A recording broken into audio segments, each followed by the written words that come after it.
Hello, good day. Once again, this is Owen of Insective Vines PH. I'm back at the garden. Nandito ulit tayo. At sa inyo pasaan ako ng pawis. Kaya sobrang init dito ngayon sa greenhouse. At ngayon, nagpatry natin na mag-pollinate ng ilang Nepenthes flower. Kasi this season, it is flowering time para sa mga Nepenthes. It's the time na nagpo-produce sila ng mga bulaklak. And it's time then for us to create siguro some hybrids to paano ba yung term, mas paramihan pa sila mag-produce ng mga kakaibang hybrids kung mayroong available na Nepenthes pollen and Nepenthes flower na female, why not, diba? At yun, so check din natin yung mga ibang flowers dito sa garden. Tara, samahan nyo di ako kasi kakabalik ko lang and I think marami pa akong messages na hindi na-replyan. I'll get back to you soon, guys, pero for now, let's go. Let's check some plants. Let's go. Hello, good day once again. This is Owen of Insective Vines PH and I'm back. Ngayon, dito sa greenhouse. And today, ang task natin is to pollinate some of the Nepenthes flowers. We all know yung mga Nepenthes, dalawa yung gender nila. There's a male and female na type ng Nepenthes. So ngayon, we have some female flowers and of course we need to collect pollen. Tulad na itong hawak ko ngayon. These are pollen galing dun sa ibang hybrid ng Nepenthes and we're trying to pollinate some Nepenthes flower this morning. Check ko lang. Ito, this is the female Nepenthes flower. Pero take note that not all Nepenthes, hindi lahat ng yun, meron tayong guest today, Toko sa gecko. Anyway, just nasa background lang siya. Sobrang init na ngayon. Pawisan na ako. Anyway, this is a female Nepenthes flower. Hope visible, pero parang hindi. Let's try it. And then this is a female male pollen na kinuha natin doon earlier. So ang gagawin lang natin is we need to make this pollen have a good contact doon sa mga flower ng female natin. That's it. Medyo matrabaho din to kasi sa dami nung Nepenthes flower. Take note that yung gantong kalit na bulaklak ng male na Nepenthes can already pollinate siguro mga 5. Depende do sa dami ng pollen nung bulaklak ng male na Nepenthes. Pero ito, medyo marami naman. Tapos take note that not all, hindi lahat ng, ito based on experience lang naman, hindi lahat ng Nepenthes female na flower is compatible sa mga male. Observation lang naman yun kasi may mga pinollinate tayo na hindi successful or baka naman late lang yung paglalagay ko or baka hindi talaga nagpo-produce or hindi niya kayang mag-produce ng seed.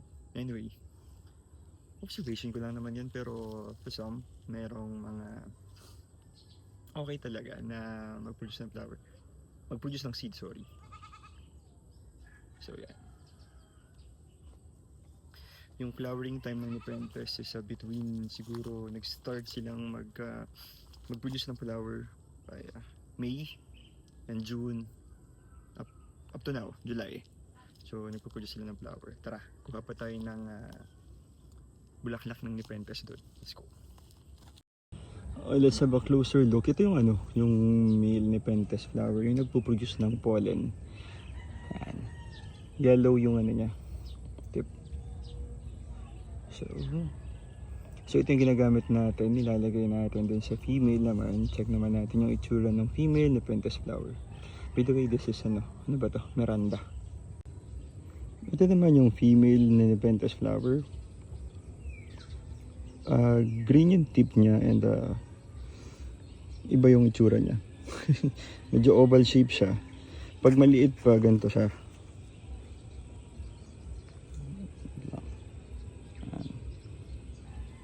Zoom in. Ayaw niya. Ito.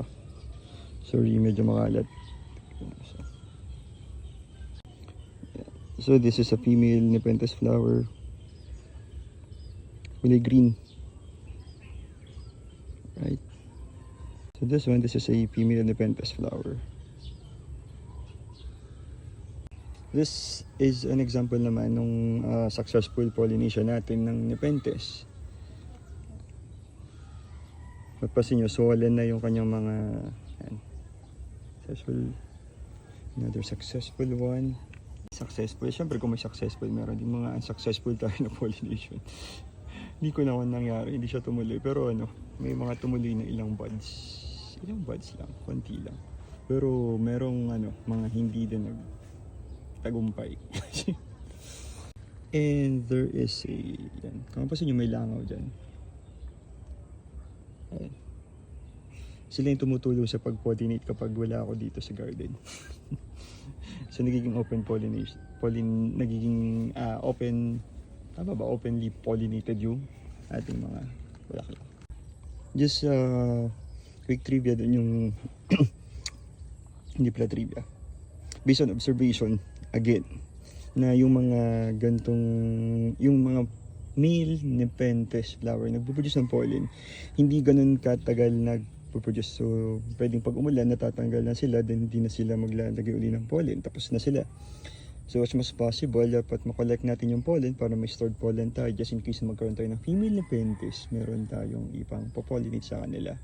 Pero ang best tingin ko is makuha nyo siya ng fresh, tapos mailigay nyo siya ng fresh dun sa mga female flower para mas mataas yung success rate natin sa pollination.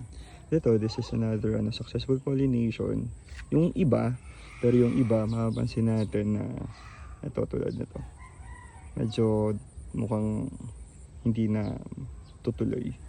And then dito din sa dulo niya, mukhang hindi na. Pero we can see that yung most of the flower naman, successful naman yung pag-pollinate natin sa kanila. And this is another unsuccessful. Ayan, sayang nung stock. Kasi tinry kong i-hybrid. Fresh naman yung pollen na nagamit ko, pero it seems like hindi siya successful na pollinate kasi nagpo-brown na siya, tapos hindi siya nagsuswell. Hindi siya namamaga, kumbaga hindi siya lumalaki. Pero itong another flower niya, iba naman yung ginamit ko na pollen, so ibang hybrid. And I think mas may chance ito kasi pansin nyo, mas medyo lumalaki na yung flower. Medyo namamaga na siya. Lumalobo. Yun. Namamaga. Lumalobo na lang. And ito din. So it would take mga ilang days din bago makita natin na kung naging successful pa yung pag-pollinate natin o hindi.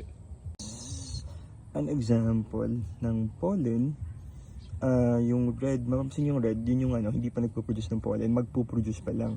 Yung yellow naman, yun yung pollen na, may pollen. Makikita nyo na eto. Close up natin.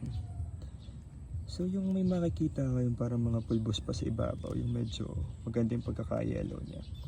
Yun yung may mga pollen pa existing. Yun namang iba medyo natanggalan na ng pollen, so wala na yun.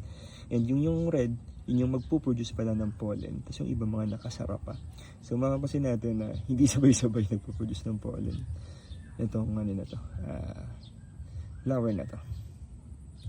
We have another flower dito na ito, I've been pollinating this female flower na for like ilang years na. And parang wala pa siyang na-produce na successful na flower for some years. Ngayon try ulit natin, mali naman natin na kulang pa lang siya sa edad. Pero baka ngayon, hopefully, we can also observe na different type ng Nepenthes, iba-iba rin yung ng flower nila. Ito medyo layo-layo sila. Pero mukhang successful naman yung natin dito. So yun, and thank you sa pagsama sa akin today for this another video. By the way, if you want to know more about Nepenthes flower, I already uploaded some videos then before na tungkol sa female and male Nepenthes flower na ilalagay ko yung link sa baba. So once again, this is Owel Epensactivines PH. See you again sa next video natin. Bye-bye!